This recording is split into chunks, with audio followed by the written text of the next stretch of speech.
Hello, everybody. What is going on? Welcome to Fun Speculation. This is a another impromptu. And it's been so much stuff going on. It's just been absolute chaos, right? So got a lot to cover. Went right from showcase season into the shenanigans of the reset, right? And I'm going to call it shenanigans of the reset because we all knew that this was coming, as they pretty much told us that a lot of stuff was coming. But the fallout from games media, and especially also some big content creators and those that you would think would be a lot smarter than they are they're just coming out of the closet right now as they're not who we thought they were, or at least not who they're portrayed to be. People that always claim to care about the Xbox brand, claim to care about Xbox gamers, claim to care about everything going on with the industry. They only care about one thing: is getting games on their platform, and that's it. That's it. I'm just calling it pure bullshit. We had the stream last week, as well as the video I had put out, that was basically just laying out ahead of time what we're seeing in action over the last couple days. What we are seeing in action here, portrayed in front of our very eyes, proving everything I talked about last week, is 100% true. They don't want Xbox to succeed. They don't want Xbox to get their shit together. They don't want it to be a strong brand. They want it to die. Why? So they can play games like Gears Z-Day on their PlayStation. Right? That's what all this is on about. This is pure chaos. Such a double standard going on with games media and the entire industry, not covering this situation with the restructured Xbox the same as any of the other publishers and platform holders that have gone under similar things, including PlayStation themselves. Well, I have breaking news for all of these so-called pundits, influencers, games media people. Xbox is going to be around. It's going to be here to stay. This is a restructuring of the way that the business is operating. Whether you like it or not, you can fucking deal with it. We're going to be getting their fucking games here on Xbox. Whether you do or not, I have no idea. I have no fucking idea if you're going to get the games there or not. I do know you're not getting Gears and Clockwork Revolution. And I'm sorry to say that, but it's true. And as if anything has been proven the last couple days with the fallout going from people like Greg Miller and, like I said, other influencers, games media people, all this other kind of stuff. It's proving the biased, the Xbox tax, all this stuff that they argued against for so long. It's proving that they want the games, they just don't care about Xbox.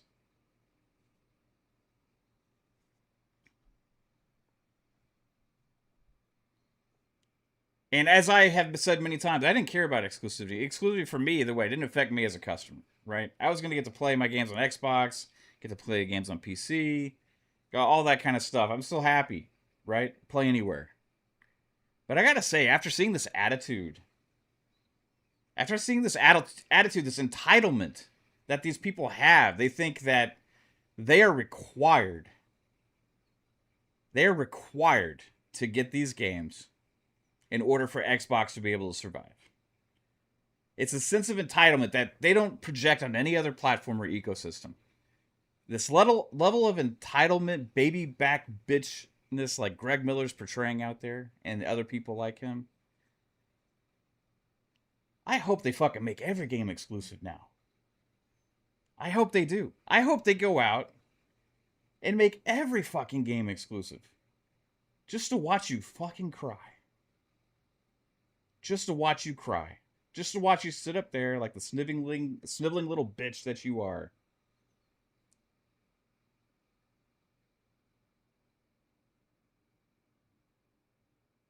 And cry about it. Because you think they need you to survive. You think they need you. It's pathetic. Absolutely pathetic. Thanks for joining, chat. I hope you're all having a good one. Atticus, hope you're doing well. Talos Ray, what's going on? One-Eyed Will, what's up? RSJ fan, how's it going? Game Positive, what's going on? First time you actually seen it? You're actually usually coming late, right on, bro. Yeah, it's intro my wife did for me a while back. Let's see. Dark Zone, how's it going? It says, let Asha do what she needs to do to put Xbox back on track. She has to clean up the mess left behind Phil and Sarah. Let Asha cook. Sup Tent Games, how's it going? RSJ fan says she did say hard choices are ahead. Not only that, but she laid out basically the kind of what they're looking at doing in that blog post. You know, that with the memo to the Xbox teams. There's a lot of going on right now with games media jumping to certain conclusions. We know that a lot of discussions are going on right now with the teams hoping to get independence. We speculated on that shit last week after we read Asha Sharma's blog post. We sat here on the show, on the podcast last Thursday, and we were like, man, I think this means they're probably going to be looking at either shutting down studios. They're going to be reallocating resources to bigger projects. We hope that if this is what happens, that they are able to negotiate some kind of independence. We sat here last fucking Thursday and talked about this shit. Then the news starts coming out early this week about, hey, this is happening. And this whole fucking games media conglomerate, whatever, all these dumbasses act surprised. Can they not read the room? Can they not read the writings on the wall of what this reset was probably going to be? This restructuring? No, they want to get this fire under them. Like, we have to go. This is the time. We have to attack. Put the final nail in their fucking coffin is what they're trying to do. So we have to ask for them to stop making hardware and 100% just go multi-platform, because that's what's best for us. This is what they want. This is what they've always wanted. This is what they've wanted. They see this low-hanging fruit.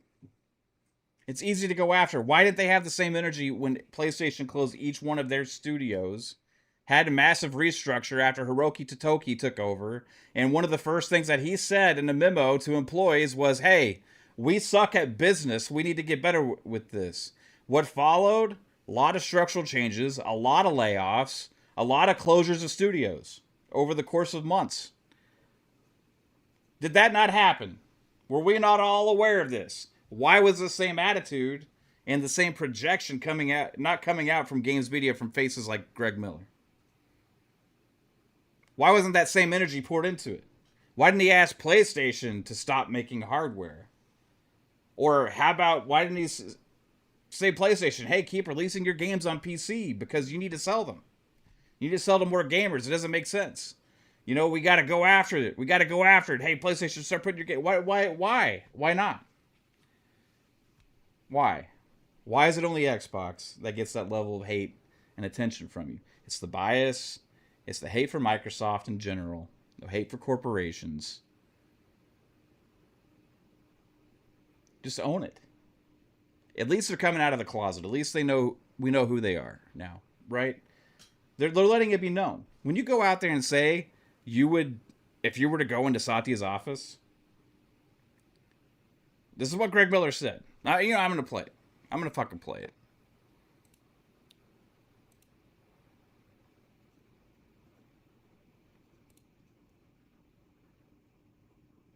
Xbox is losing money hand over fist. They are not doing well.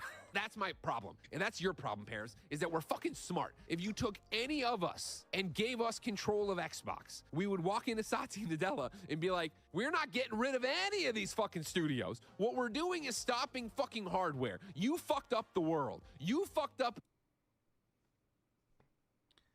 Your answer to save Xbox, your answer to save Xbox is to kill them as a platform.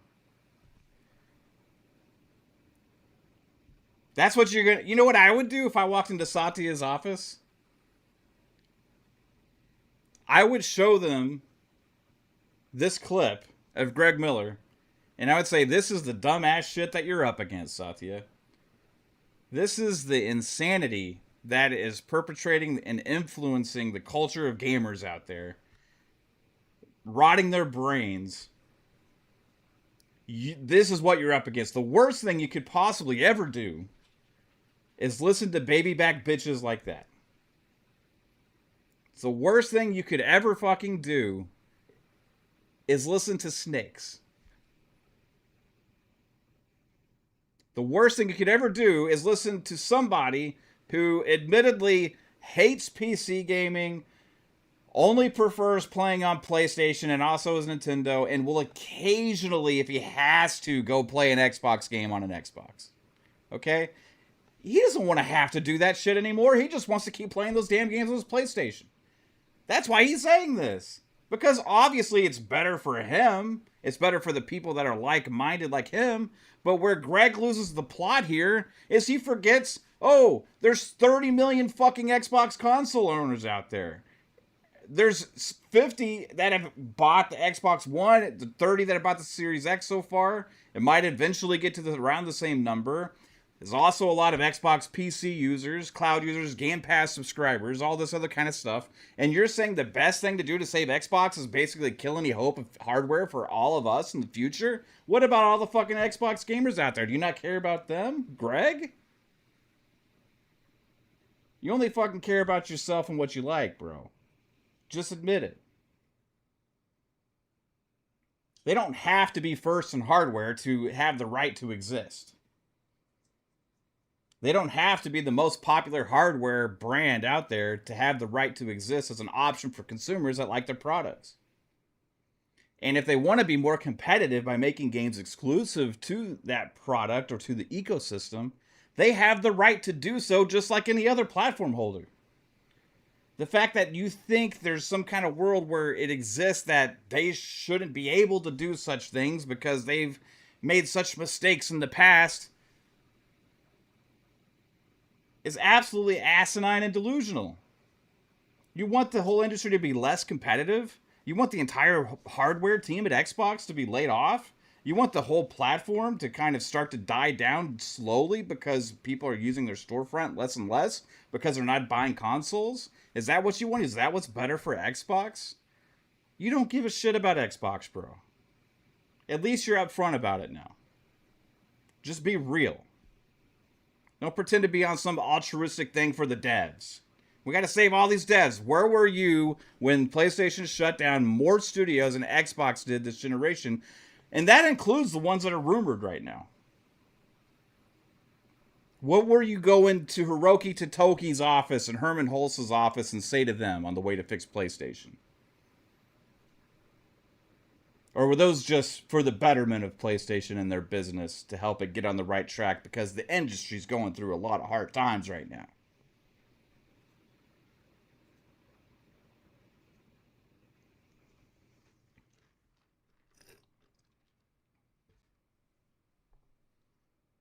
Yeah, at this point, with the entitlement and people like that out there, the people that are making comments, anytime we say anything about Xbox or whatever on Twitter and all this other kind of stuff, you know, it's like Xbox should fail. There's people that are actually like outright feel empowered right now. It's like they feel empowered. Now is our time to come out and say what we truly feel. We think Xbox should die. We think they should stop making hardware. We think bullshit. At least we know who they are now. And they're no longer hiding behind this pro-consumerism thing, you know, or hiding behind this what's best for gaming, Game Pass versus buying game. They're not hiding behind any of that shit. They're just calling it like it is now. They're just straight up asking for Xbox to cease to exist. Because they're potentially either making studios go independent and negotiating that, or potentially closing some. If that was the case for rights to exist as a platform, well, shit. Guess we'd have no platforms.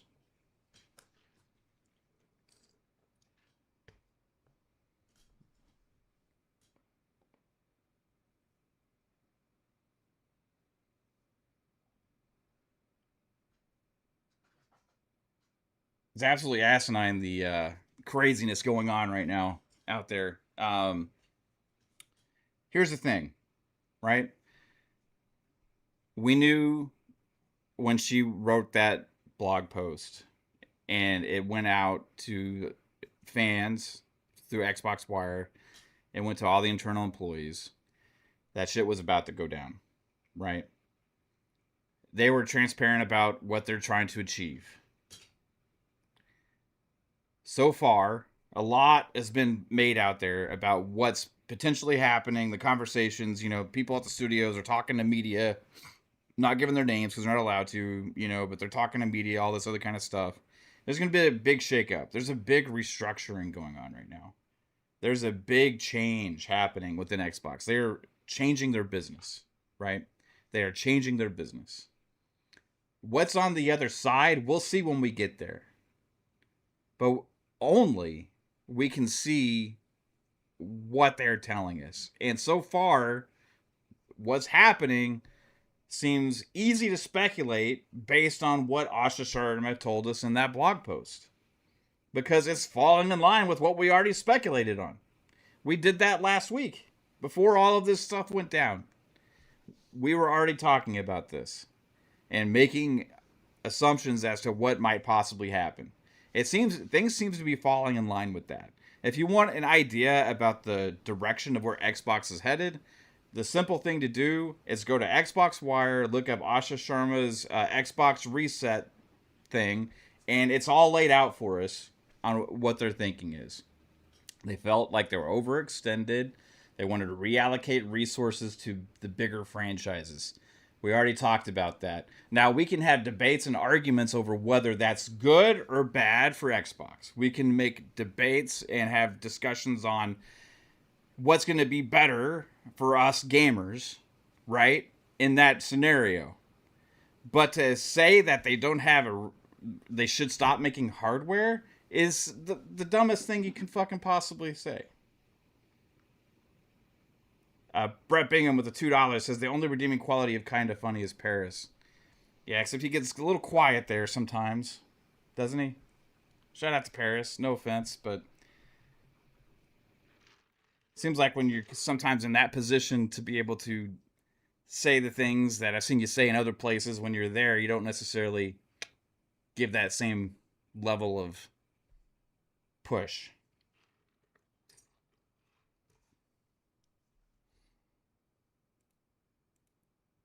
Shout out to Fonz. What's up, Fonz? Hope you're doing well, bro. Serve, I mean, a lot of that is what's going on right now. I mean, honestly. So you're really going to be pissed if they're killing creativity just for the big games. I mean, I think there's going to be smaller projects still. I don't think it's like all just 100% only big games and only big franchise. I think there's going to be some stuff, but I think they're winding that down dramatically. They haven't been working for what they are looking for going forward, right? Now, I think in the past, that was an idea of the model, but it didn't grow Game Pass. It didn't grow the ecosystem as much as I wanted to. Asha Sharma's first 100 days, she's came in, she's assessed everything, talked to many people throughout the industry. She's tried to make an idea for how to restructure to get growth back, number one, but also to get costs down. Some of these are short-changed ideas that maybe not have the best long-term implications, and we can definitely look at different moves that she makes and say, this is a mistake, this is a mistake, this is a mistake, or whatever. Time will tell on these things. But we have to look at it as what the final goal and end result is, right? Now, you can speculate on what that is too. But all we can really go by is the layout that she presented with the Xbox Reset. And I will say, she's been pretty transparent about that kind of stuff so far.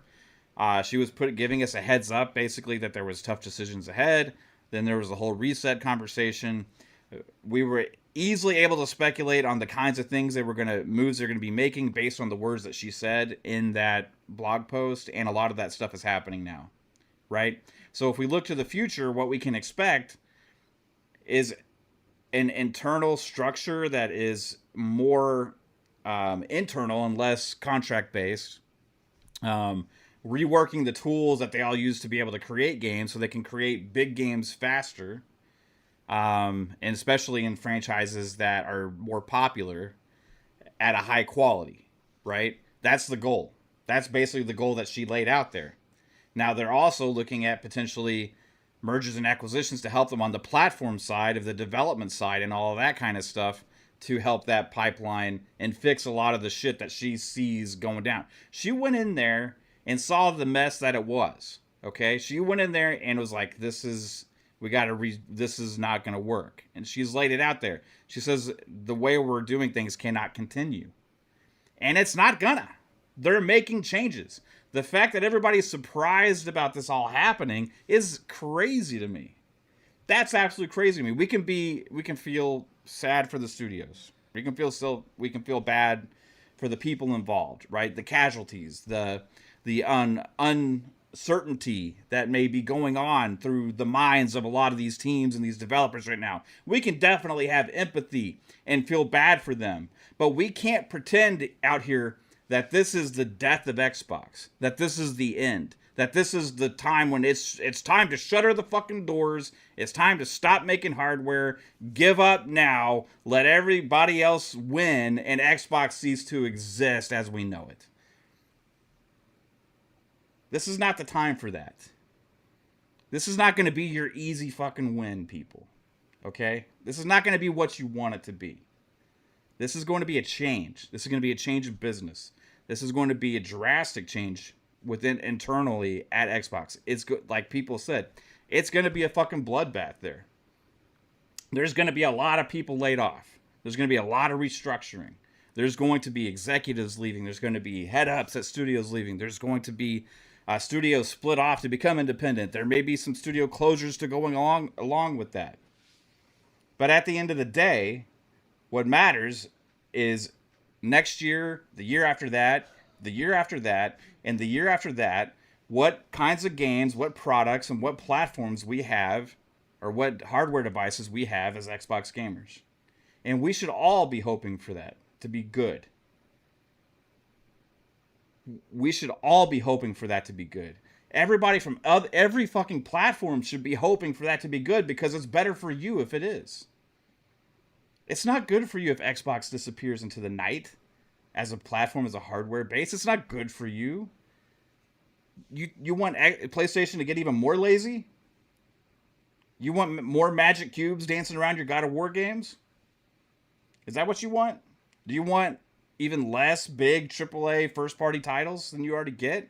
Do you want costs to keep going up on your own hardware because they're care less about subsidizing? You want them to keep going up on the price of their games, give you less in their subscription services? Do you want less competition? Or do you want Xbox to bring the competition to them? Do you want Xbox to be competitive so that way everybody stays in check? Let's get more competition in the gaming space and stop asking for one of them to bow out. Yeah, you might, if that happens, you might get to play fucking Gears on your PlayStation, right? Oh, whoop-de-fucking-do. You can play it anyway on PC.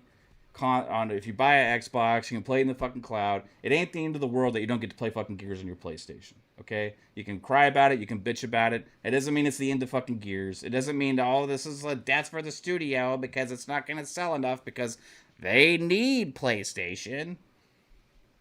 They don't fucking need you, bro. This is about them getting stronger and more competitive. And we'll see if they keep following that path. I hope they do. I hope they keep that momentum, that competitive energy, that fire, that just bring it. We deserve that as Xbox gamers. Yeah, it's going to be a rough time wading through the shit over the next 100 days as this reset keeps unfolding before our eyes. But what matters is what's on the other side. What matters is what happens when we get there. So don't get your fucking hopes up, people. This is not the end of Xbox. This isn't the end. Keep talking shit, they're going to take away fucking Elder Scrolls from you.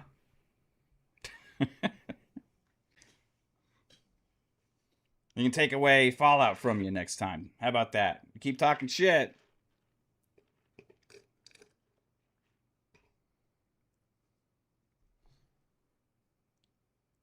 Abdel says, "Don't you find it crazy hypocritical that Kind of Funny advocates to stop making cons? It is the most asinine thing I think I've ever heard come from them."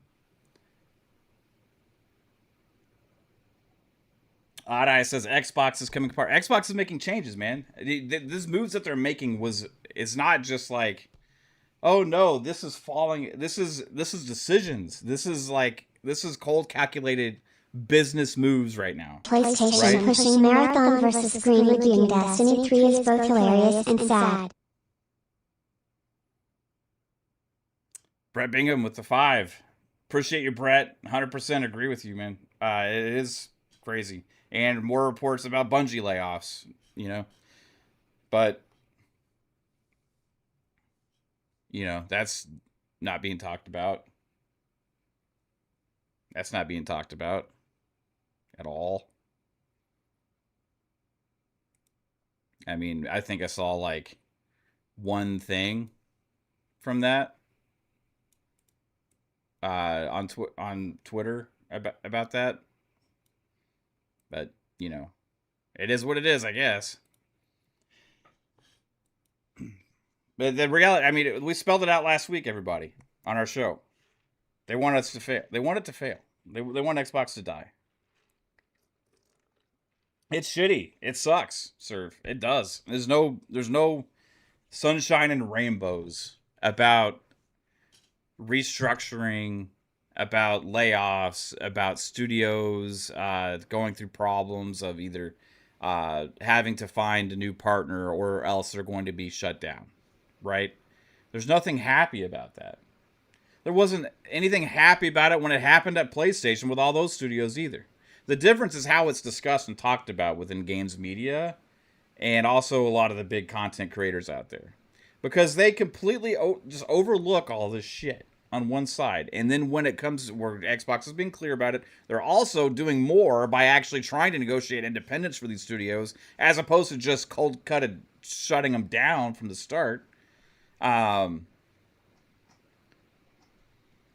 That's what everything is Xbox can't do no right. Xbox sucks. Xbox fails again. Xbox doesn't have a right to exist. Xbox should stop making hardware.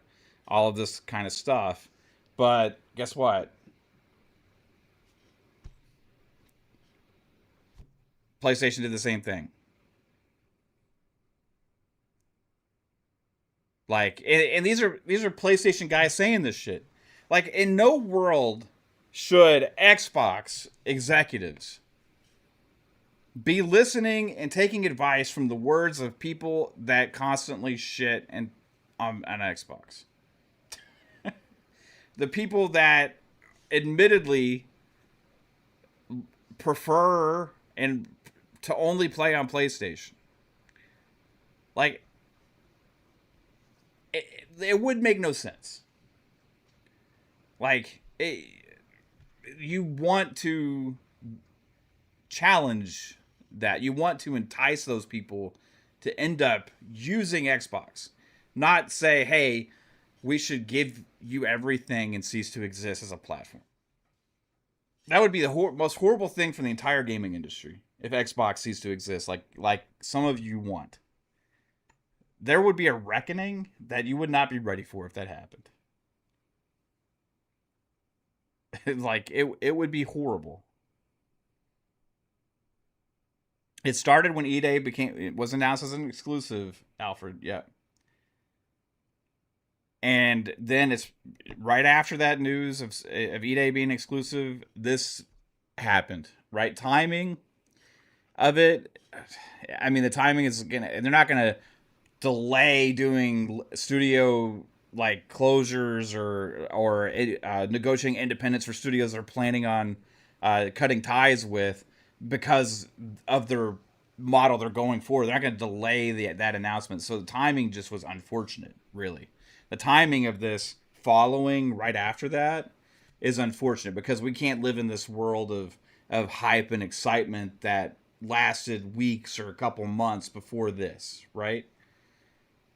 But this is reality. This is what's happening. Fahim Scott says, well, y'all wish for. What did we wish for, Fahim? What did we wish for? I don't understand what you're saying. What did we wish for? Did we... would just add some clarification to that. We wish for what?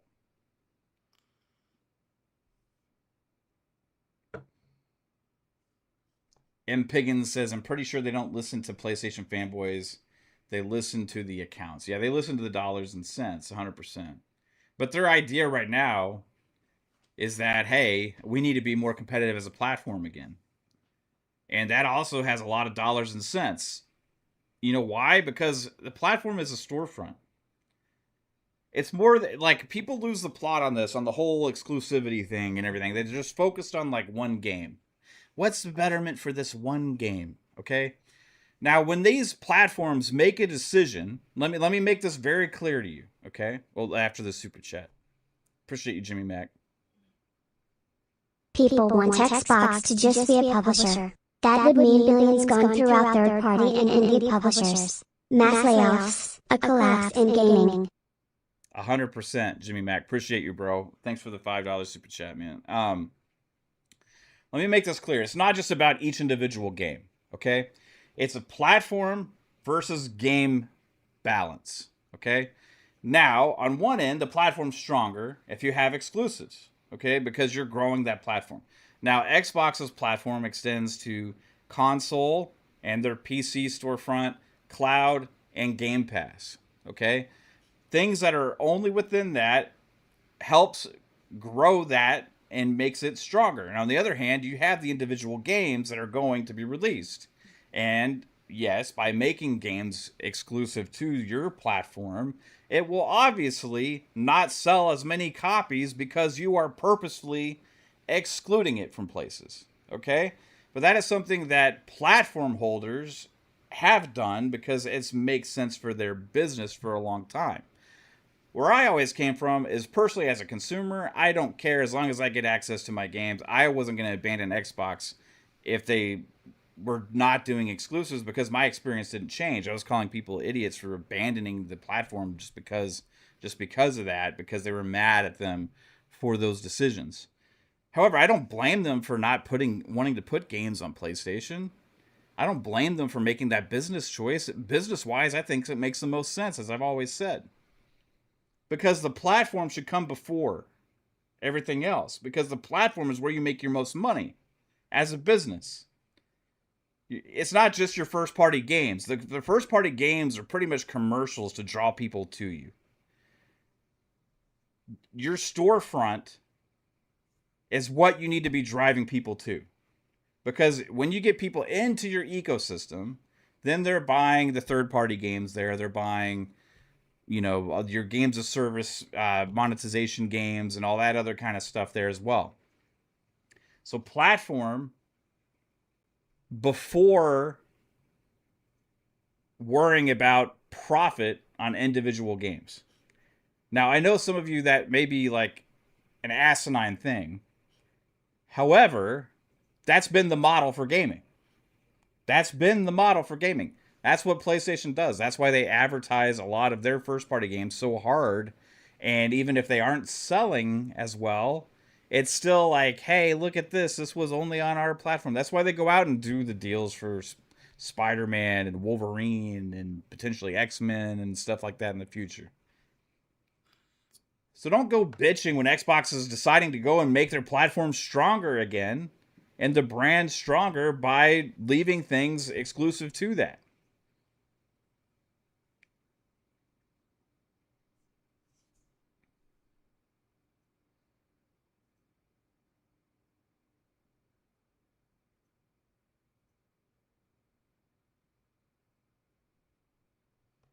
Okay, so Fahim says, well, y'all wished for it. Gears being exclusive, right? Y'all did that for weeks on end, mind you. So you can't be mad that the world blew up.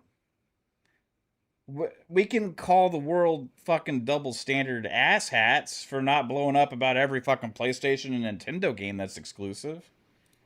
We can call it a double standard like we have been. Like we did on here last week. I'm looking forward to the Wolverine 2, by the way. Lady Games.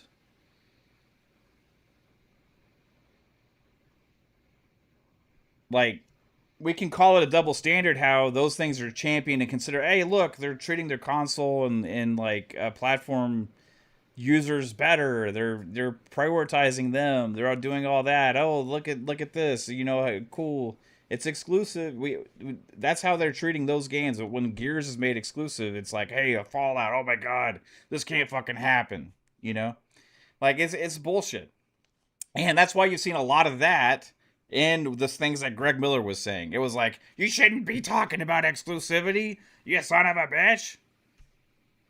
Eat a bag of shit, Satya, is what he would like say. Like, he's talking, he wants them to go just full multi-plat and stop making consoles. And so do a lot of people. I'm just glad he finally came out of the closet with it. As we're seeing a lot of other people here do the same. A lot of people are coming out of the closet with this shit. Again, it's going to be a rough time here for the next few weeks, maybe next couple months, as they're making these changes. I think it's going to be a lot of negative things. There's going to be a lot of empathy towards certain groups of developers or staff that's laid off as they restructure their business. But what's going to end up mattering is what's on the other side.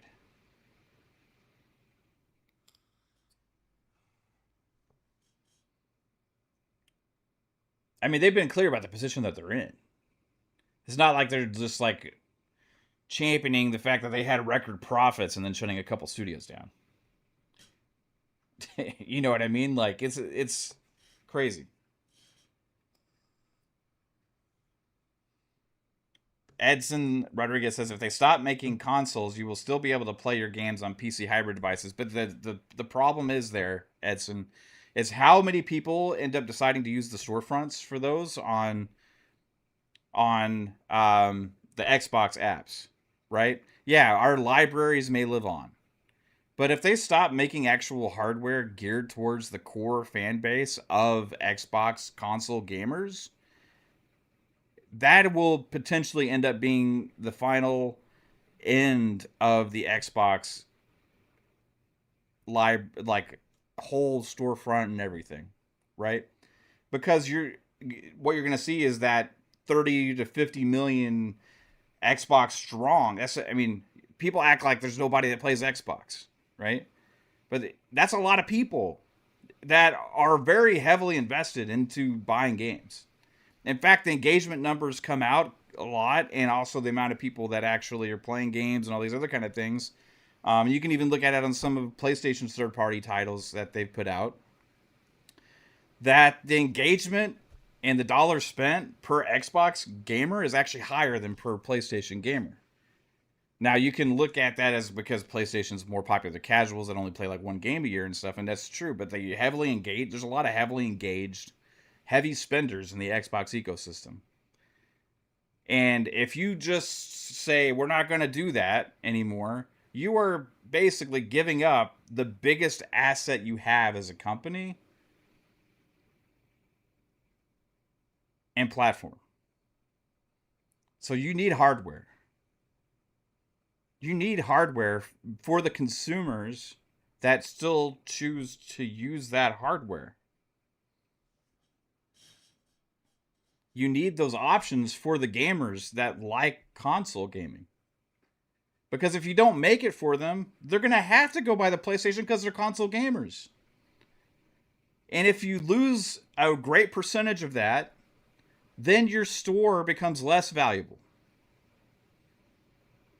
You need hardware to survive as a platform holder. And Xbox knows that. The question is what kind of hardware do they make?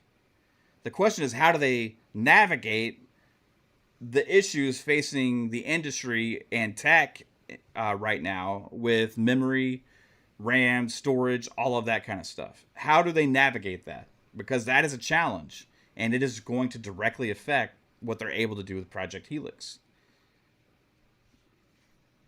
PlayStation's going through the same thing. Steam is going through the same thing with the Steam machine. All of these platforms are going through that. So the question is, like Asha already had addressed in questions, is they are having to look at Helix and basically probably make some changes. So as Greg was bitching and ranting about it doesn't make sense. Nobody's going to be able to buy it. They're actively trying to address this problem. They're aggressively trying to look at this and figure out a solution to make things more affordable for gamers. We'll see what they come up with. We can't judge it before we know. But what we can look at as based on what they said is it looks like they're trying to address every single one of those things, and it's going to, maybe it won't be an end result. But I will say this, as far as what Asha's been putting out there and what she has said so far, it's been pretty clear about the things that are happening in the way that they are. Okay? I don't think she's out there spewing like somebody like was like, they just spew bullshit. She's not out there spewing bullshit. She's out there spewing intentions, right? Direction. And we're gonna see what the end result is. We can't judge till we see it. Right now, they're going through a major change, but they're gonna be here to stay. They're still gonna be here, so stop asking for it.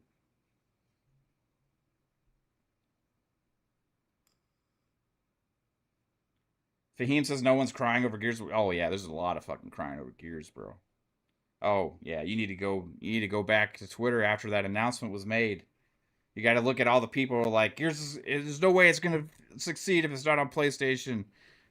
I just like comments in my chat. All this shit.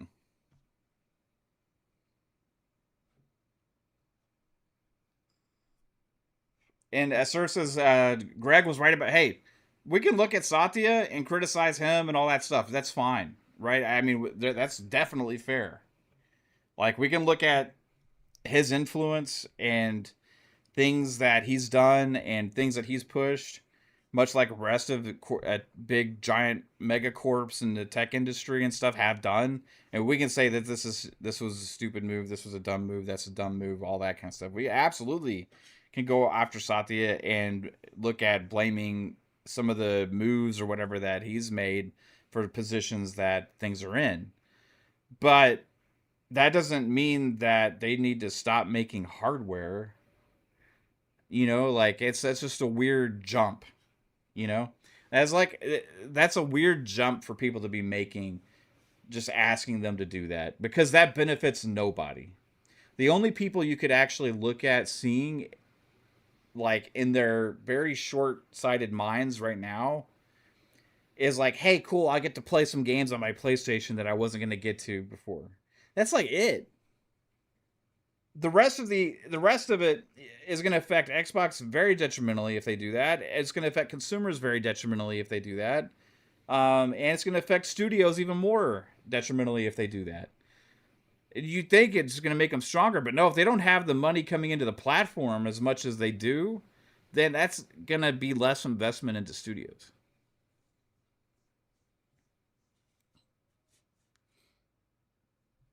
Because the studios, again, are there to help drive people to the platform.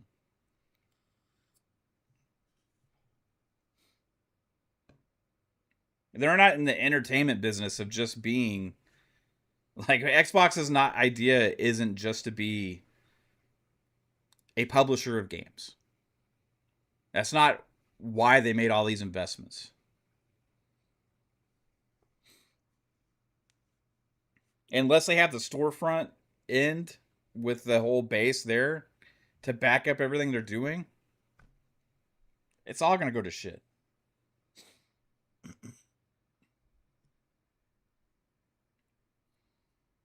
They're going to, Edson, they're going to do that too. That's one of, I mean, Asha pretty much said that. They need, like, again, like we already speculated on that. That's one thing, but they're also going to be making their own. That's just one thing. They're also going to be making their own. I mean, people just completely weren't paying attention to that whole Xbox reset post.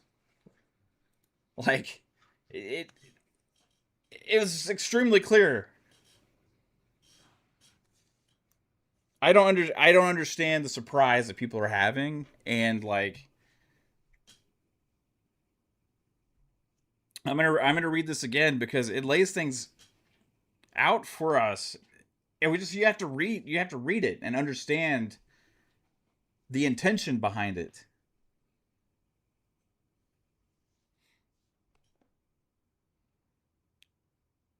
So this was June 10th. This was 7 days ago, guys. This was 7 days ago. Go listen to our podcast the next day. This was before this week when all the shit started hitting the fan. Okay? So 7 days ago. This was put out there for this reason. Team, over the first 100 days together, we have started to revive Xbox. Our platform teams have already shipped more updates in the last 100 days than during the prior year combined. We now have more active partners on Xbox than ever before. Our Game Pass team set to work fixing our offering, and after 8+ months of decline, our service has started to grow again. And through Player Voice, we have 24/7 channel to hear directly from players, creators, and developers. With the Xbox Game Showcase and the return of FanFest, we brought together hundreds of millions of fans globally. We reintroduced exclusives with Gears of War E-Day in 2026 and Clockwork Revolution in 2027. Players can continue to expect signature exclusives from us every year.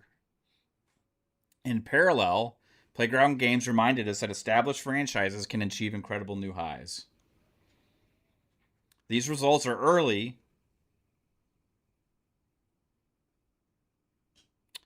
but they demonstrate what is possible when we move faster, stay close to our community, and align behind a shared vision.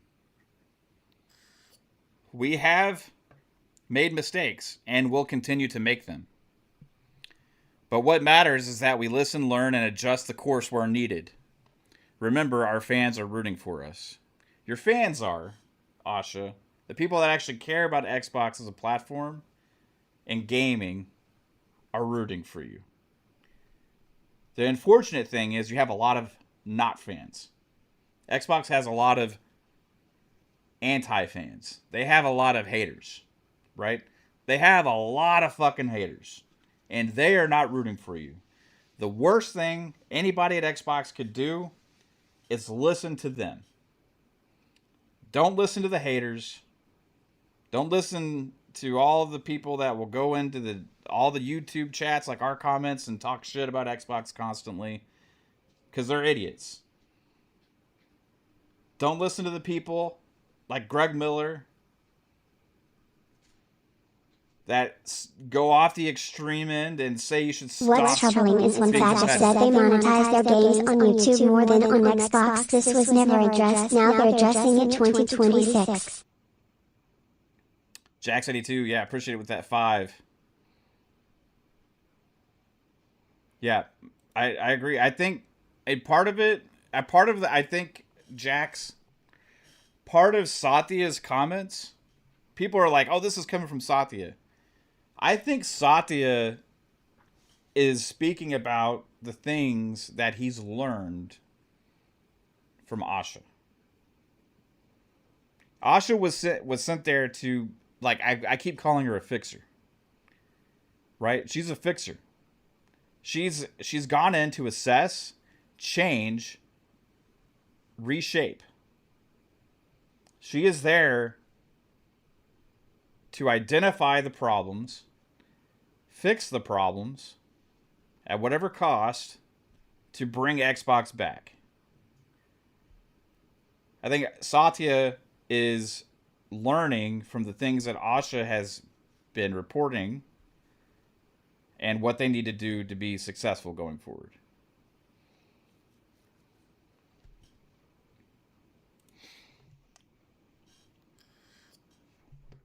Here are the realities that we need to navigate. Actually, hold on, sorry. Now we start the next 100 days. It is important to have both optimism and realism as we work to reset this business. No, I don't know what a lot of people out there thought reset meant. I think maybe people are like, oh, they're just going to change the model or they're going to change this. Reset means change. That's a strong word. We talked about it last week. It's a strong word to use, right? I mean, we were questioning the thing I said after she made this post. Was going to be a soft reset or was this going to be a hard reset? Was this going to be a hard reset where, you hold down the fucking Xbox button for like 20 seconds and then you unplug that motherfucker for 30 seconds and then plug it back in and then boot it back up? Is it that kind of reset? Or is it like, hey, we just need to, hit the Xbox button and hit restart console? Like, what kind of reset is this, right? I think we're learning this is more of a hard reset, right? This is a dissecting the issues and going through and very much addressing everything here in a short term so they can be on the fast track to be stronger and to grow and to have a better outlook for the company. So here are the realities that we need to navigate. Again, she laid all this out. The games media is ignoring, like, again, they like talked about this, but then the whole thing started happening this week, and they're just like acting like this wasn't a thing laid out, and they didn't see it coming. I don't understand how they can actually think that.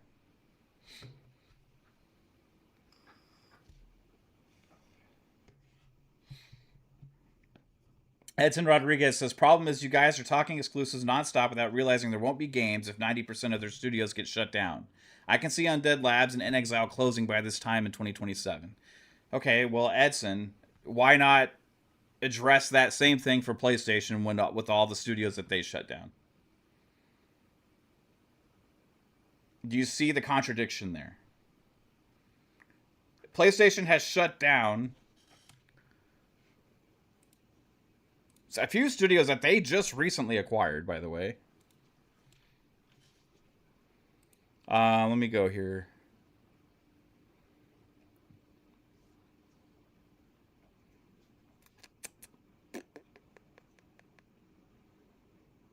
Let me see something here, because I know I have it.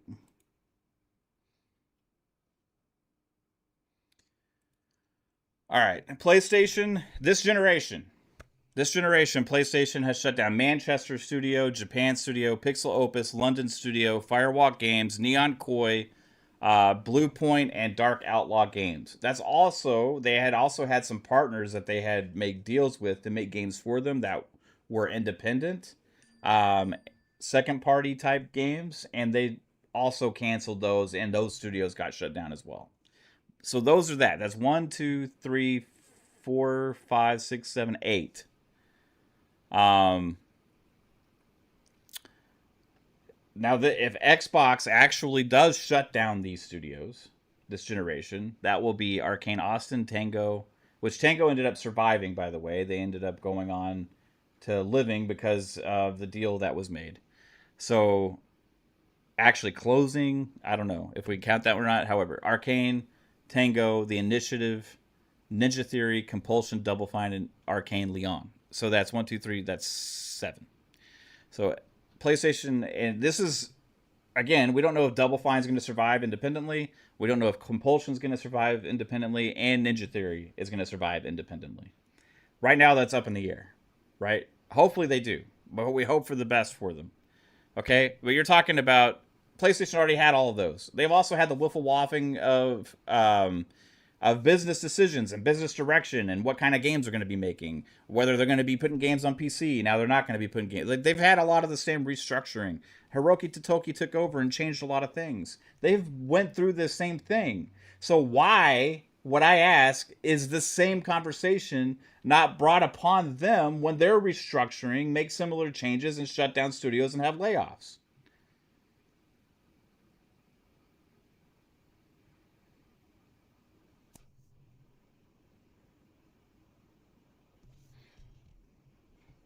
Asha Sharma, yeah, like Borb said, is a fixer. She's coming in here to address the issues. She's looking at it. Some of it's going to be cold and hard, calculated decisions.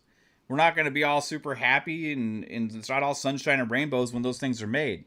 But she's here to fix this business. This is not the end of Xbox. And I actually have faith in the direction that she might be bringing Xbox into. I think she is not messing around, honestly. I think she is not messing around. I feel bad for whatever casualties come out of that, the fallout, employees, whatever. But for everybody that's been shitting on Xbox, listen, this is for all of you fucking haters out there that have done nothing but shit on Xbox for the last 15 years, okay? The last 13. Ever since after the end of the 360 era. For all of you motherfuckers out there that have nothing but shit on them constantly, okay? If you've been saying how fucking wrong it is, everything they've done, how much of an issue everything is, that they can do no right, they can do nothing, like, they just don't deserve to, all this shit. All this fucking shit that you've been saying for the last fucking 13 years. Every single one of you. Somebody comes in, is addressing the entire business, and making changes, and now, oh, we can't have this. We can't have this? Should we not let's see what's going to fucking happen on the other side? You don't want them to succeed. Just be honest about it. We talked about this last week. You're all fucking frauds. You just don't want them to succeed. You don't want them to be around. Herd reducer? I'm getting emotional. No, I'm just talking with passion, bro. Just talking with passion, dude. You ever get excited when you talk about shit you care about? That you love? That's what this channel's all about, man. All those motherfuckers out there, like, you should want them to succeed. I understand that you don't. And I'm glad that a lot of you are coming out of the closet now and actually owning up to who you are. But you're wrong. It's not better for you if they go under. It's not better for you if they stop making hardware. It's not better for gamers. Let's see what happens. Let's see what happens on the other side of this after Asha the Fixer has come in and done her work. We'll see. We'll fucking see.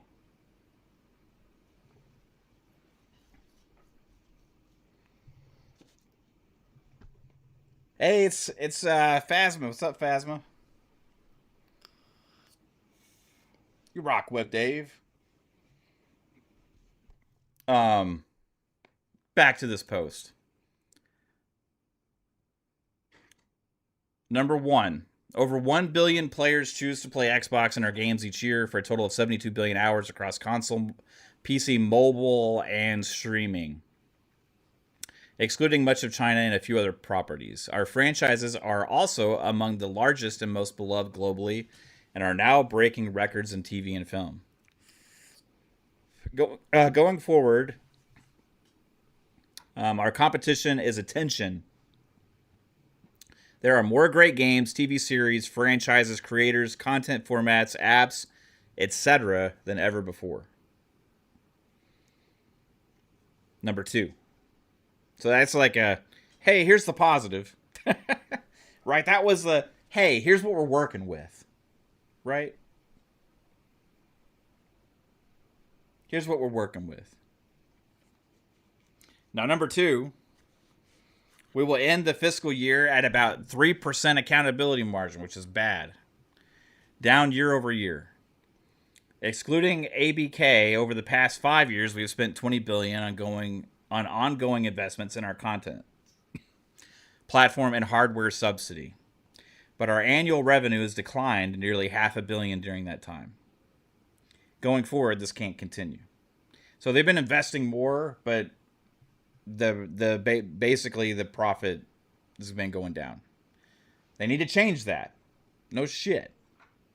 Right? No shit. Number 3, we are in a hardware component crisis. When I joined as CEO in February, the price we paid for the console storage components was over 2 times as high as we paid last fall. Those costs have since doubled again. And as we plan for the 2027 holiday season, we expect another significant increase, taking us over 5 times the prices we paid only 2 years earlier. Memory costs have followed a broadly similar trajectory.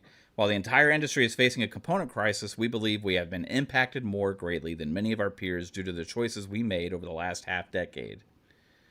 We are currently unable to make as many consoles as players want to buy, and we need a new business model and partnerships for hardware as we remain committed to Helix. Again, so earlier to what you said, Edson, Rodriguez, or Edson, sorry.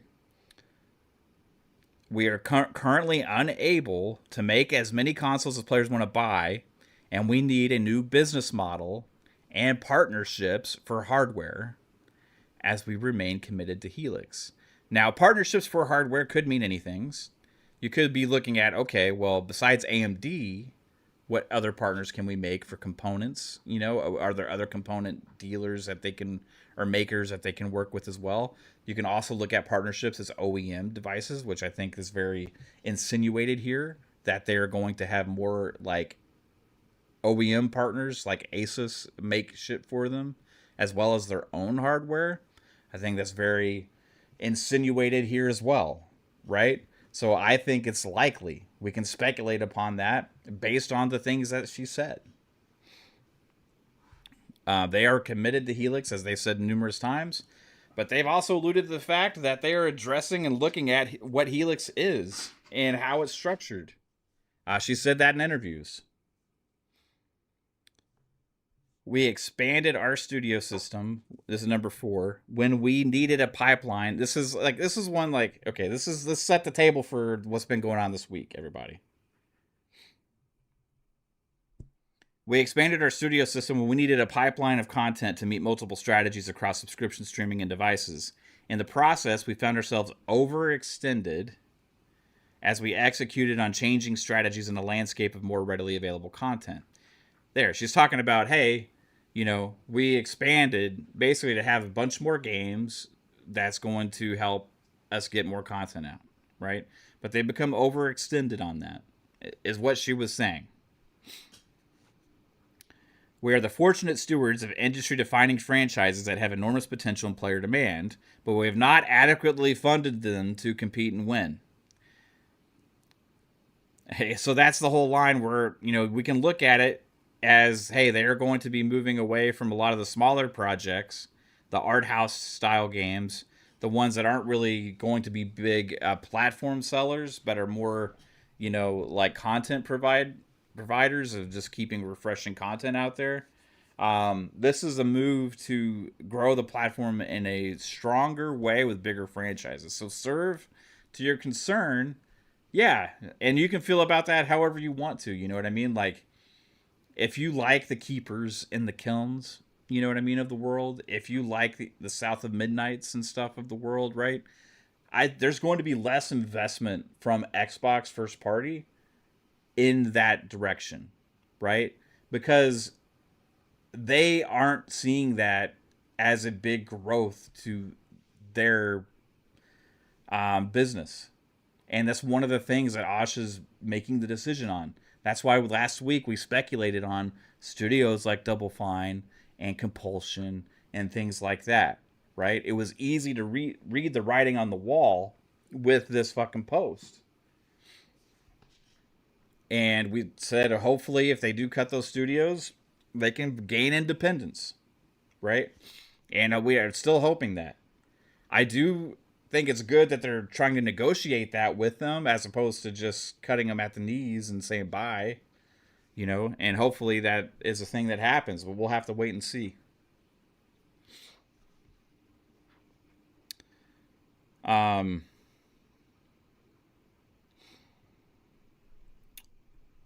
At the same time, as we saw this past weekend at Showcase, a reliable pipeline of first and third-party exclusives and new IP are critical to our success. We need to reassess the balance between these and our investment priorities for the next 5 years. And I think this was important for us to know because this wasn't a thing that was written out way in advance. She is writing, as we saw this past weekend at Showcase. So this was written not like way ahead of time. This was written after Showcase. Probably the day of posting, right? As we saw this past weekend at Showcase, a reliable pipeline of first and third party exclusives and new IP are critical to our success. So I'm curious what that's going to mean. I mean, if you want to look at like, hey, new IP is important. Third party exclusives is important. Like, this is something that Phil, you got to read into that too. Like, something that Phil didn't really like go hard on was third party exclusives.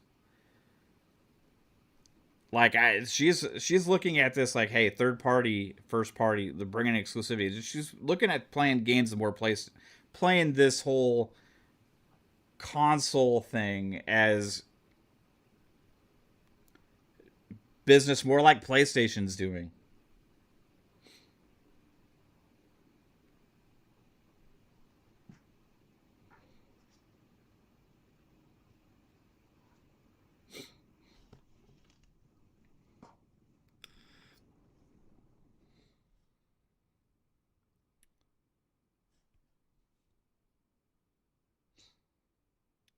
We need to reassess the balance between these and our investment priorities for the next 5 years. Again, these studios and these games, I know it's cold and calculated, but they're being sacrificed for a reason. They are looking at what their budgets are, what they want to spend, and how they're allocating that money for content. What kind of content and deals those are going to be. This is not a company looking to get out of the hardware space. This is a company looking to bring back strength to the hardware space. Number 5, our current platform infrastructure is not built for the battle ahead. Our systems are overly complex, spanning hundreds of dependencies, which hinders our ability to move fast. We've become too reliant on vendors to operate our systems and must become more self-reliant as an engineering culture to build for the future. We must increase the value we ship to players while decreasing the time it takes to do so. I think she's learning this from the Eastern studios and publishers. Going forward, we'll evolve and rebuild our stack and look at capabilities across all of Xbox and potential mergers and acquisitions to help us win in hardware, PC, mobile, and streaming.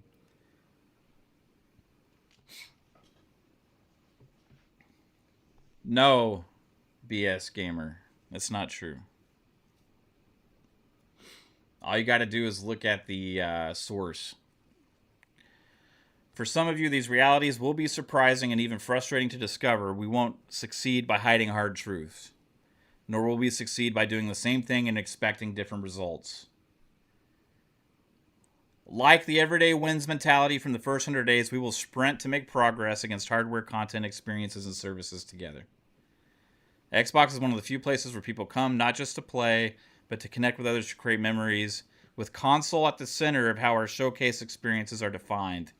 Windows is one of the largest gaming platforms in the world, and incredible games under our roof as one of the largest publishers in the world. We have the foundation in place. Let's reset for a stronger Xbox and build the number one gaming and entertainment company. This is what's happening, everybody. We're seeing it, right? Like, we're seeing this happen. Like, the moves that are being discussed right now and talked are being isolated into individual things. This is part of a bigger, grander plan, okay? At the end of it, what we're going to see on the other side is going to be a more competitive Xbox trying to make bigger, better games faster and be more competitive in the hardware space and be more competitive as a platform. This is what these moves are for. We don't have to all like them. We're not all going to agree on what studios get cut or like what games don't get funded, what kind of games we like to play. But what we can hope for is a more competitive Xbox that is stronger for us and stops becoming the laughing stock to all those idiots out there that just want to poke fun at it and say how they don't know how to do shit. This is them trying to assess and figure out what they need to do. So we're going to see what it becomes. But this is not the end. Hardware will live on. Xbox will live on. And we will be playing Xbox for years and years to come. Deal with it.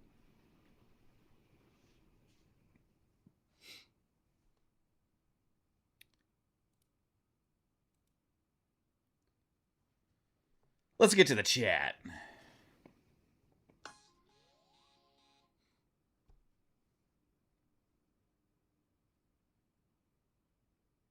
I appreciate your concern for my health, D. Hoffer, but I don't care. Sealer Bravo says, as an Xbox fan and not a PS player, you know why I don't frequent PS-centric channels, because I'm not a loser. Hey, now, that being said, if they're actually covering PlayStation shit, more power to them. My experience with PlayStation channels is all they do is shit on Xbox, right? Much like some of the PlayStation guys that come into our chat, they're just here to shit on Xbox, right? So, it is what it is. Now, there's some channels out there that do actually talk about PlayStation stuff and don't constantly do that, so more power to them. But for the other ones, the fake-ass grifters and stuff out there, or the closeted Xbox haters out there that's trying to speak on the behalf of gamers everywhere, fuck you.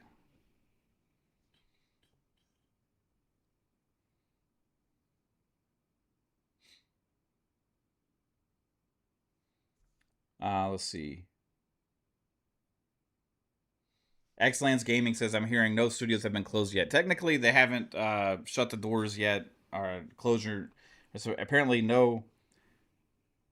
Yeah, that's one I keep hearing about that's more positive. I haven't actually checked them out ever, but cool. Yeah, the Mystic guy supposedly is good.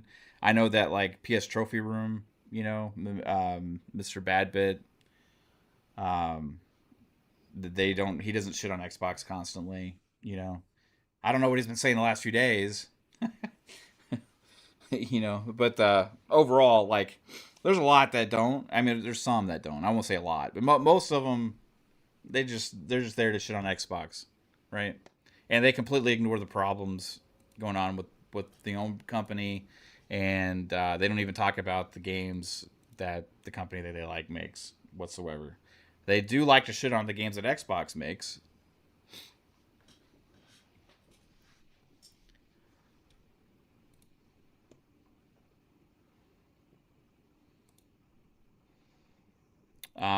The worst take I've seen was so far out of all this was from Greg Miller.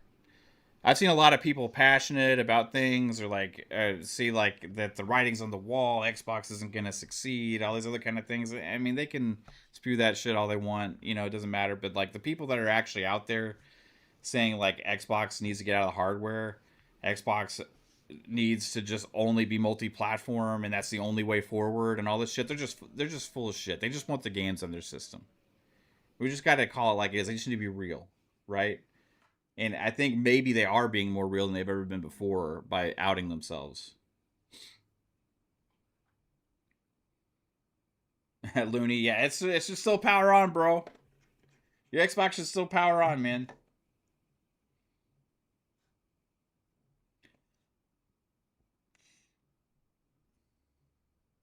Navy Shadow, yeah. Yeah, I mean, Bungie is supposed to be having massive layoffs. We talked about it a little bit earlier, but yeah, none of the PlayStation guys are covering it.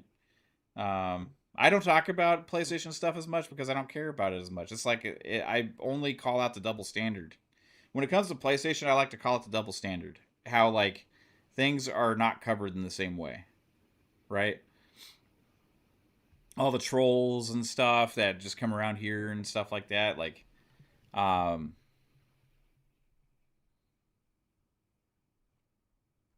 but like I like PlayStation some of the games, but I don't like it's not my preferred place to play, so I just like don't talk about it as much.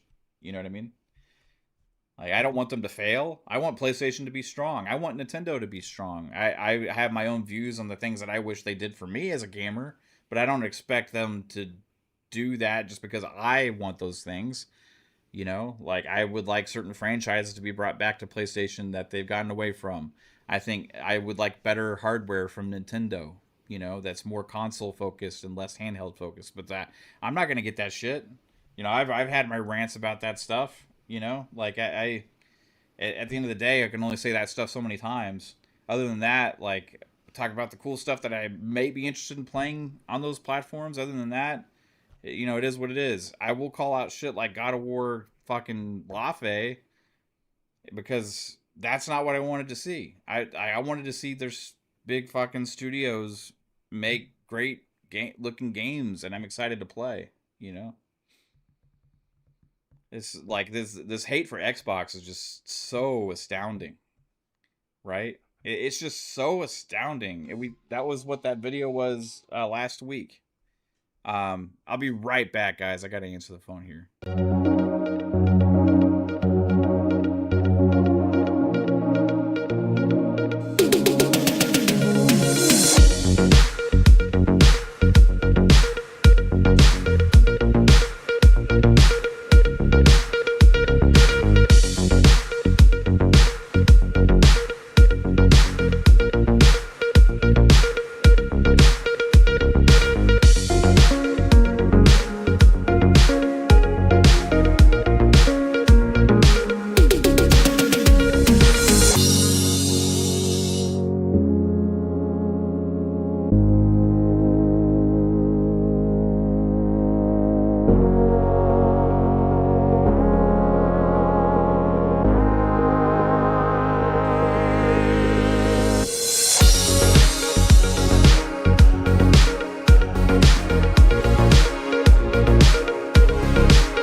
back.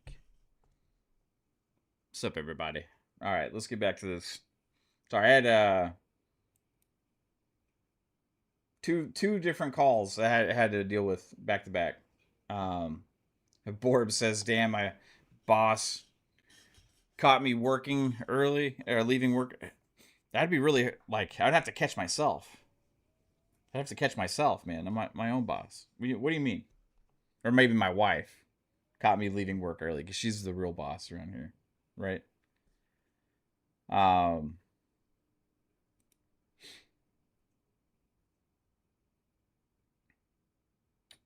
the gray alien says thoughts on PlayStation getting new ports for Black Ops 1 and Black Ops 2, but Xbox has to play the 360 versions that aren't safe and unplayable, and Xbox owns COD. Are they unplayable? Because thought they were already backwards compatible on Xbox. What do you mean unsafe? Because they're already like have like enhancements and stuff on Xbox. I thought. I'm not 100% on this. I saw people talking about that, and I was like, I thought we already had access to them, and they already had like the 4K and like Xbox Series X and S. Like they already give like these like, and a lot of PlayStation guys may be unaware of this stuff, right? Because they're not used to it. But the Xbox, they automatically give like enhancements like HDR. Will automatically do like 4K, like upres on like older games a lot of times if they enable that. So there's some things that may not be necessary. It says hackers run the game. You can get DDoS and your Xbox account can get taken. How would that be? What do you mean hackers run the game?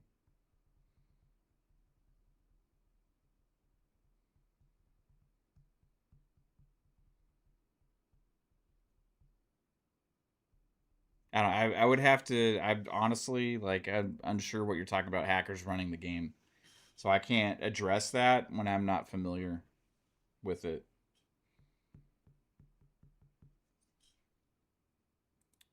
Sorry.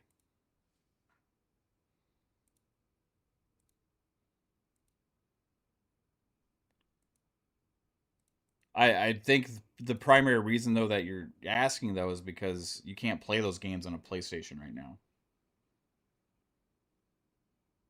because Xbox has backwards compatibility and PlayStation doesn't for the PS3, not natively.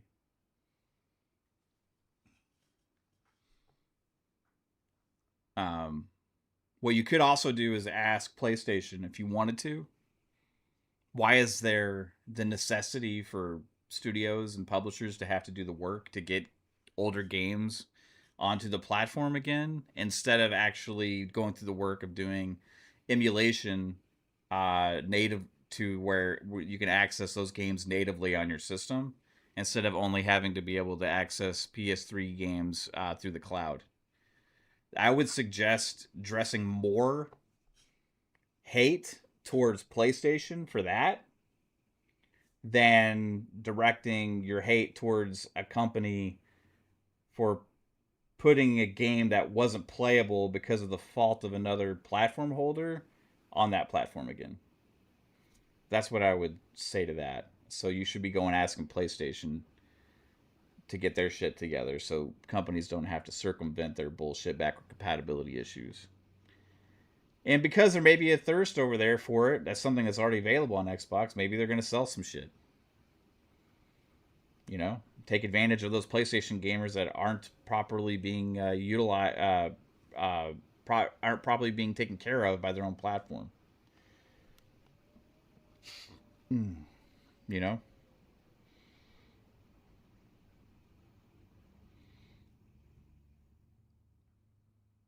Aw, Phasma says she misses you, babe. Oh, she has her headset on. She can't hear me. Babe. She still can't hear me. Honey. Says Phasma says she misses you. She says, I miss Caitlin. She says, oh, I miss her too. She was listening to video, so I'm like trying to talk to her. It's all right, babe. Reven Skywalker says Ball said to expect great exclusives yearly. I expect the same thing, honestly. I think that's the direction they're going in. Like we're gonna be I mean, it's gonna be a lot of negativity from the games media and stuff. I mean, honestly, isn't it always right? It's gonna be extremely worse for a little while, and then at the end of the day, what they're gonna end up doing is gonna we can talk about it when we start seeing the results. You know, is there going to be results? I don't know, but this is what they're trying to do right now, right? They're trying to change the business for the better. We can't fault them for that.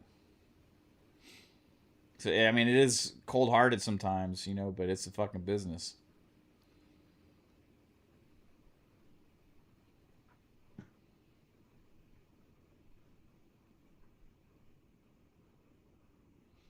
So you're an Xbox loyal gamer since OG Xbox. It's simple. If you own the IP, then the IP should be best on your console. It's common sense. The best place is on PC for any of those games. I mean, because you have more options for scalability of performance and stuff depending on the hardware that you have. But if you have a PS5 Pro out there and Xbox doesn't have a mid-gen refresh, yeah, the PS5 Pro version is going to be better. As far as those older games, I don't know the quality of those compared to the backwards compatibility quality of the ones that are on Xbox. So I wouldn't be able to say either way on that.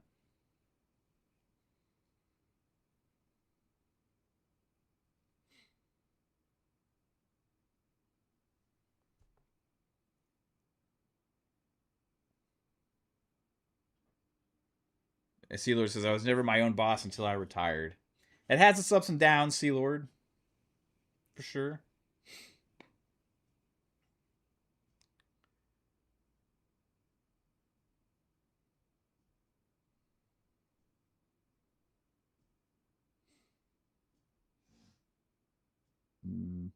Let's see. I'm trying to go back to some of the chat. Do I think Malachi says? Do I think Xbox is going to have mid-gen refresh as well? I wouldn't say mid-gen refresh. I mean, if anything, I think they may be looking at how to have some cheaper options available.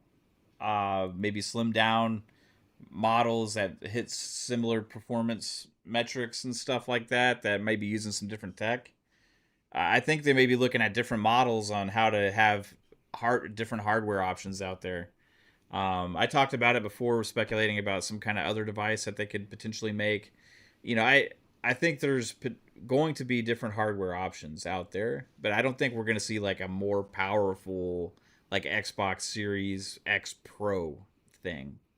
You know, I think Helix will be that for people, but maybe Helix will not be as powerful as it was going to be memory wise and stuff. I don't know. I don't know how they're going to try and keep the cost in control there.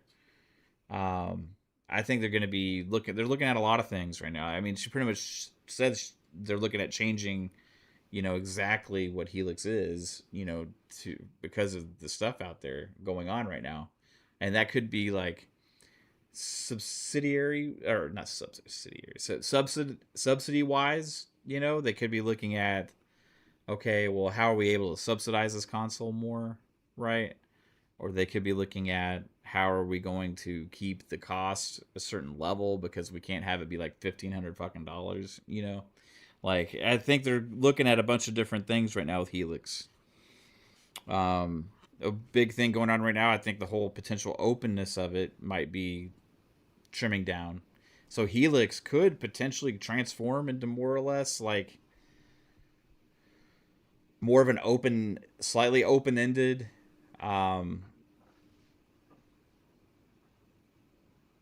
pro version of this generation that also plays Xbox on PC games. I don't know. I think Helix is very interesting because I think what it was going to be under Sarah and Phil's last few years is changing because of the realities of what's going on with consumer electronics right now.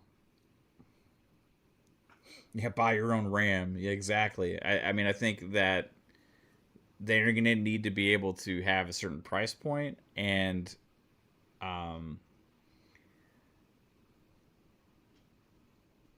to make it attainable, you know. And it doesn't even like I'm not saying it won't be expensive still,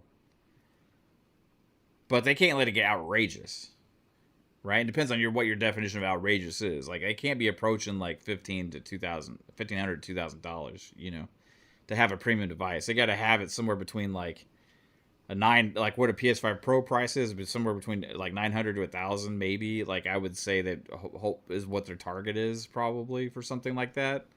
And then I'm hoping what they do is either do a redesign on the Series X and S and have kind of like that be representative of the new era of Xbox with being able to somehow, with the redesign of them, get the cost down on them, right? And that would potentially extend this generation longer into the whole Helix thing.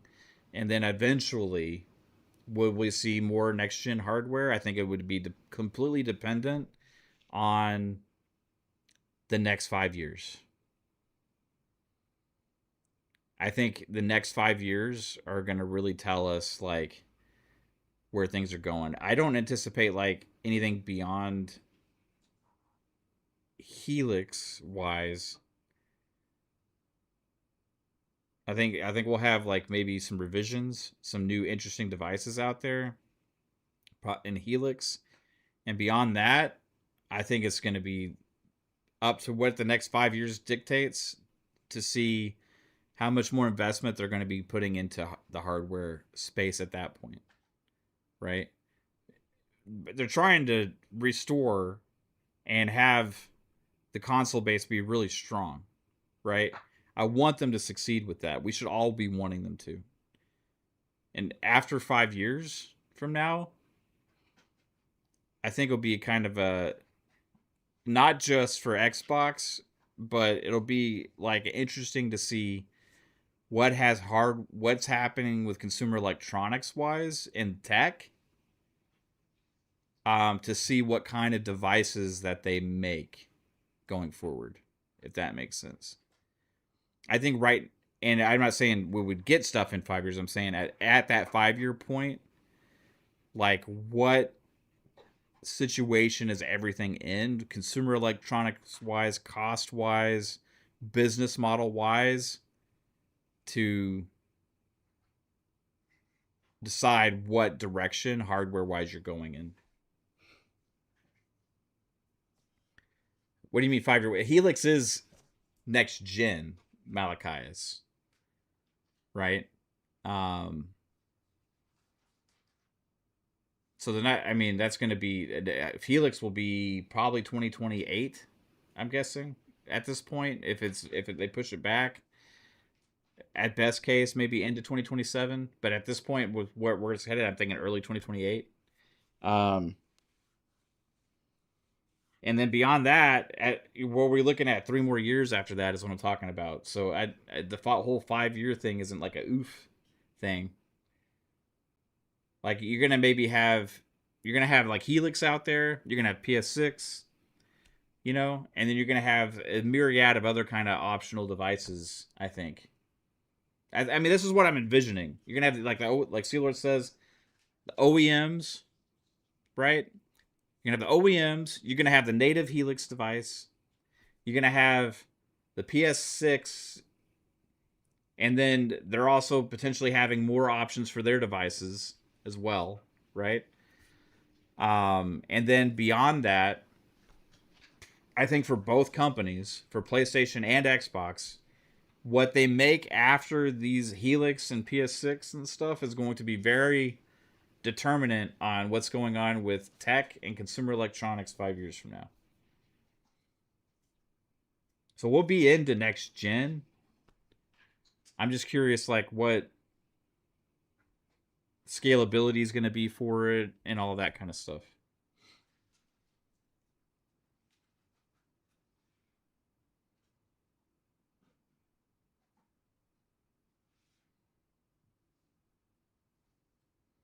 I mean, you say like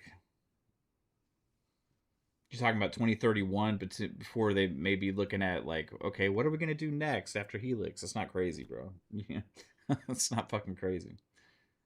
Um, or like, what does PlayStation do after PS6? Even at that point, it's like it's gonna be years before they start thinking about that. Like right now, like the both companies are probably trying to figure out how do we go forward with the plans of our next gen devices in the way that we had it set. They're probably looking at everything because of the cost of fucking RAM, storage and RAM. Yeah, I think it probably won't be going back down into normal land until like what 2.5, 3 years from now, maybe, if it ever does. I do find it funny that the tech industry is all kind of counting on that. Like this is a temporary problem. I think they're underestimating the impact of how many years that is, and how long it is of people getting used to paying the higher prices for that. I don't think it's like all of a sudden, hey, we met the demand of this whole AI push, and now all these companies are going to start being able to create tons more and the prices drops dramatically. I don't know, man. Breast is 8 months. I don't know, man. I don't. Okay, so let me give you an example. Okay, oil. Oil is a supply and demand thing. It always is, and we can look at gas prices and say, oh, those go up and down. Okay, gas prices go up and down. Okay, now when it comes to other things using oil, like consumer products or products that are driven towards businesses and stuff like that, those don't go down when oil goes back down in price. Those don't go back down. The consumers then get used to paying those prices for those things. The companies get used to charging those prices for those things. And even though the crude material may have went back down, all of a sudden that doesn't mean that your roofing shingles are going down in price. No, they go up every fucking year. Every fucking year they go up. That doesn't mean that your,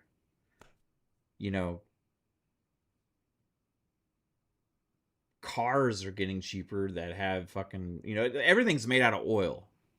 Like everything's made out of oil, guys. Like, and when you talk about memory, yeah, there's shortages. Okay, so there's shortages, there's shortages, there's shortages. And the shortages are because of the decision, a lot of the decision on, because of demand to business, towards business instead of consumer focused products for memory and storage. So those businesses that were making memory and storage are making them, but supplying them to businesses instead of consumers. Okay. These companies are going to be getting used to making these higher prices on the consumer products. I don't anticipate a lot of price droppage from these companies that are making these things that are being, because why would they? Yeah, the supply may get better, right? And that may affect it a little bit. I don't think there's going to be as dramatic of a, like, I think it'll slow the increases or maybe stop the increases. I don't think we're going to see just all of a sudden prices plummet in memory and storage because it's not a crude material. It's not how supply and demand works with capitalism and companies. This is businesses making things. This isn't like the crude resource being supplied to them. Like memory and storage isn't a crude resource.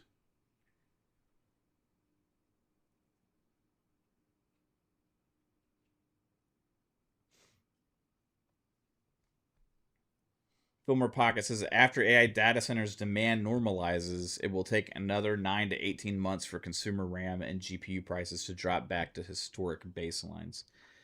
That's a lot of analysts' prediction type things going on right now. I'm just not seeing them going back down to the baselines, man.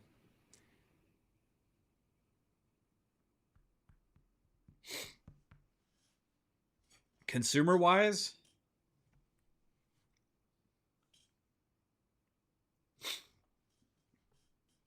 it depends on how high the demand is.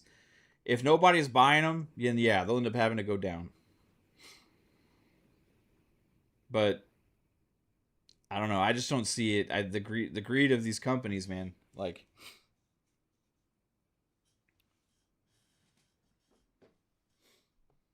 a lot of shit that goes up and up and up and never comes back down. Are we paying less for food right now than we were 4 years ago? No, we're paying more. When the all the crazy inflation started, like all the costs, we keep paying more for everything constantly right now.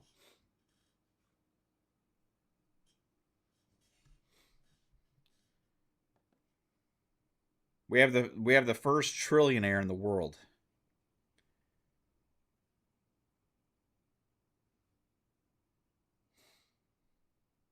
Don't Yeah, you might have like the deceiver, like the hope might be China.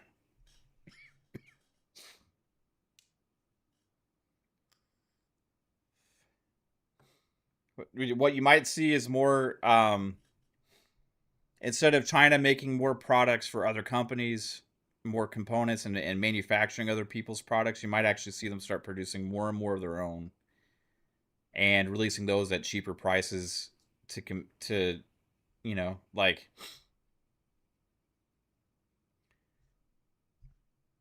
they have the expertise. Yeah, they have the expertise. I mean, they're making like most of the big time consumer electronics for most of the big companies, so it's not like they can't do it. Like I think you're seeing them make a play in the car industry right now. You're seeing them do a lot of different things. Yeah, I'm having allergies, Razor. How's it going, bro? But yeah, I think you're going to see more consumer products straight from China.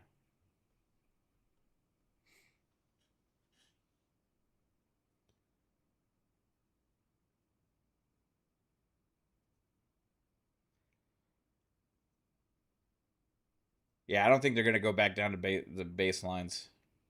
I mean, they ain't going down that far. I mean, maybe. I mean, but how much? Honestly, how much is the demand going to go down from the AI shit and all that stuff? What's the next thing that's going to demand so much storage and RAM? And if it's like, and if there's more, if there's like more reliability on that stuff, it also creates another level of demand, you know? So it'll be interesting to watch. But I honestly think the end result might be new technology, right?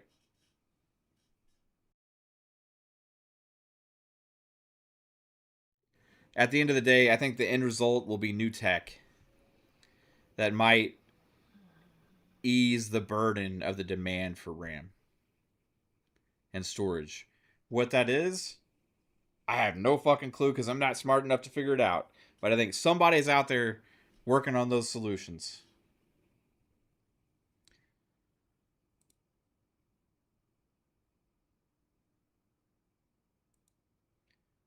I hope you guys had a good time hanging out with me on this stream, laying the shit out there. Xbox is here to stay, everybody. Whether they want it to die or not. We're going to see a lot of change, and then we'll see what's on the other side. But I think ultimately what they're doing is to try and make Xbox strong. So we'll see what happens. Greg Miller and people like that want to see them stop making hardware. Fuck you. You ain't speaking for the Xbox gamers, bro. You ain't speaking for me. Peace out, everybody. Hope you have a good one.